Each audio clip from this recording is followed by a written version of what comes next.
Hi everybody, it's Scarlet, Pete and Lily here. We're making cheese today and I thought I'd explain to you a little bit about what you need first. Now what type of cheese is it we're making now? Farmer's cheese. So Lily's starting the farmer's cheese off there by heating it to what temperature? Boiling point. To boiling, Pete. And you can tell it's at the right temperature by what? The frothiness. It gets frothy and it starts to steam. Lily's my teenage daughter and she's 14 and she's a cheese master. To make cheese, we need various things to coagulate the milk. Now here's a sample of what you can have. You can use lemon juice. You can use one of our homemade apple cider vinegars. You can use white vinegar that's shop bought. You could use a rennet, which coagulates the milk. Now let me just show you. This rennet's been going for about 40 minutes in this. And you see how we've got lumps?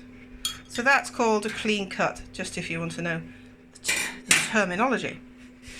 So what we need to do the farmer's cheese is boiling milk that's going to be coagulated this time with a cupful of white vinegar. We need a cloth to strain it through. Now we sell these. I will soon have an Etsy store so you can have a look, but we sell the muslin squares that we use in our cheese sets with our cheese presses. We need a sieve or a colander. There we go, look, see there's a sieve of the colander. And underneath we've got a pan to collect the whey. So we've lined the colander and we've clipped it up so it doesn't fall in on us. And as I said, today we're going to use white vinegar to coagulate the milk because this is going to be a farmer's cheese made by Lily. And what flavours are you going to use today? Garlic and salt. Garlic and salt. So first of all, let's coagulate that milk. So we're going to add the vinegar to our boiling milk and stir it in, and it's still got the temperature on, and straight away you see what's happened. Show them a soup ladle full, Lil, of the whey and the curds. There we go. Now we're going to take it off the heat. So there you can definitely see the split between the curds and the whey. It has curdled it very quickly. So what's next, Lil? Pour it into the colander. So we've got to pour it into the colander. So we've got to make sure that their pot underneath is going to be big enough to hold the whole thing. So what I'm going to do is take off some of the whey before I pour it through, so we definitely have enough room. So what I'm going to do is pour off some of the whey off the top. No chickens, it's too hot for you at the moment. And leaving most of the curds in the bottom of the pan. Now if you had pigs, this would be a great thing to fatten the pigs on. And yes, some of it's going, but the remaining cheese there is for us, and they need a bit. There we go, look. Back to the kitchen. We've got our pot of mainly curds to put through our sieve. So we're just going to pour that through carefully. Careful if it splashes because it is hot.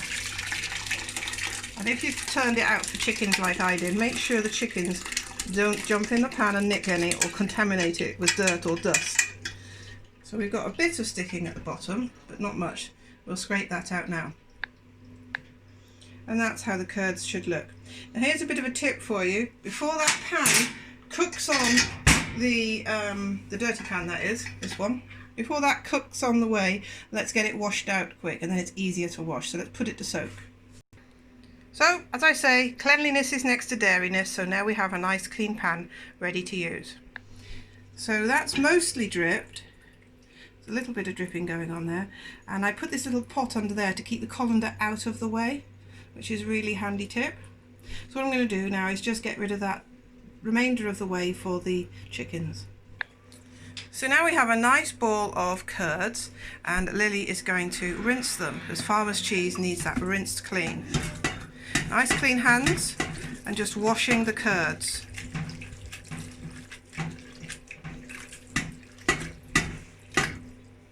Now we don't have tap water that's drinkable, so we have to have bottled water at the moment. You may have noticed I gave the chickens the whey. Here I'm saving whey from my kefir cheese that I made earlier, that's in another video. I like to keep whey from cheeses and butters that haven't had a vinegar addition, and vinegar and citrus, it doesn't really make it so nice in other cooking items. So we would use the whey in bread making, pancake making, deodorant, face washes, various things, but if you watch the channel you'll see my other uses. So now it's time to flavour it. We could use fresh garlic. We can use garlic cream. We definitely need to salt it. So we could use white salt or pink salt. Definitely pepper's a good addition. And we even have some dehydrated garlic there. So what are we going to use today, Lil? Garlic and salt and pepper. Go on then. So how much salt are you going to put in that? About a tablespoon. About a tablespoon. Look, go on then, throw that in. And next, some garlic cream. Now, Daddy actually prefers her cheese at the moment, that she does like this. He likes her cheddar, her cottage cheese. What is it? Not cottage cheese. What is it? Farmer's cheese. I made a cheddar cheese, which I'll show afterwards in the end of the video. All right. So we're adding our flavours. And how do we know we've added enough, Lil? Taste it. Oh, you taste it. Oh. Okay. Good job we've got clean hands here, because Lily's using her hands now to stir it all up.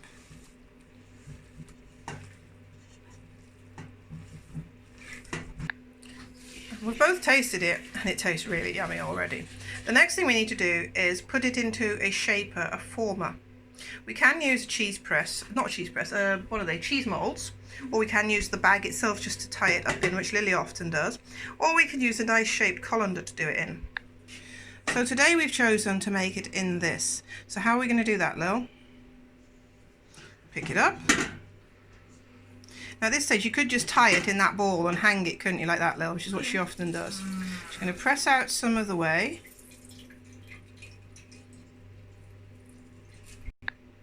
And then we're going to sit it in that.